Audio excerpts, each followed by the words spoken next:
आप समझिए उनका टेक्निकल इश्यू मैंने खत्म कर दिया, अब वो मंत्री बन सकते हैं। अब बीजेपी की जिम्मेदारी है कि इन्हें जल्दी मंत्री बनाए, तो बाकी लोगों को हम भी हटा दे तो वो भी मंत्री बन जाए। कई मौकों पर मैंने कहा ये सरकार हार्टलेस है, तुम लोग समझदार नहीं हो। वो अरे रुक जाओ ना, एक मिनट रुक जाओ ना, यहीं खत्म कर देंगे आखिरी यहीं पर। उसमें एक टेक्निकल इश्यू आ रहा था, वो मंत्री नहीं बन पा रहे थे। उनको ये कह के टाला जा रहा था कि अभी आप समाजवादी पार्टी के हैं और अगर आप मंत्री बनाए जाएंगे तो आपको अपनी सदस्यता छोड़नी पड़ेगी, चुनाव दोबारा होगा, बाई इलेक्शन होगा। तो आप समझिए उनका टेक्निकल इश्यू मैंने खत्म कर दिया, अब वो मंत्री बन सकते हैं। अब आप पूछोगे कि 3 निकाले और क्यों नहीं निकाले? मंत्री सबको बनना था, सबको आश्वासन था, पैकेज क्या मिला उस पर मैं चर्चा नहीं करना चाहता हूं। किसी के नाम में ही पैकेज हो तो सोचो कितना पैकेज देगा।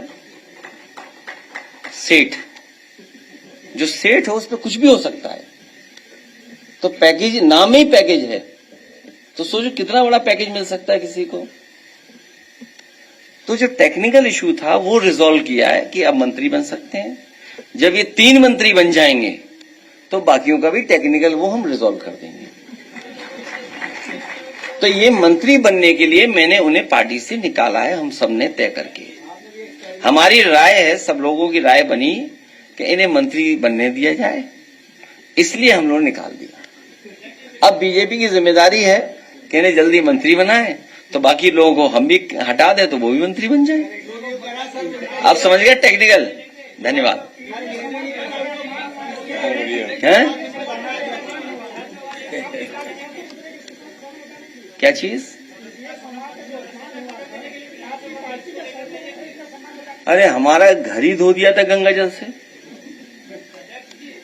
इसीलिए गंगा स्नान कराया। गंगा जल कहां से धोएंगे ये लोग? कई मौकों पर मैंने कहा ये सरकार हार्टलेस है, अनडेमोक्रेटिक है और हर वो काम अनकॉन्स्टिट्यूशनल उसको सपोर्ट करती है।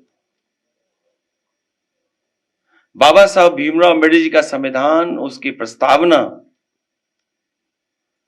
केवल प्रस्तावना के तहत ही अगर सरकार फैसला लेने लगे तो हमारे गरीब, गांव में रहने वाले लोग, पीडीए परिवार के लोग, दलित, पिछड़े, अल्पसंख्यक और जिनके साथ अन्याय हो रहा है उनको न्याय मिलने लगे, उनका सम्मान होने लगे।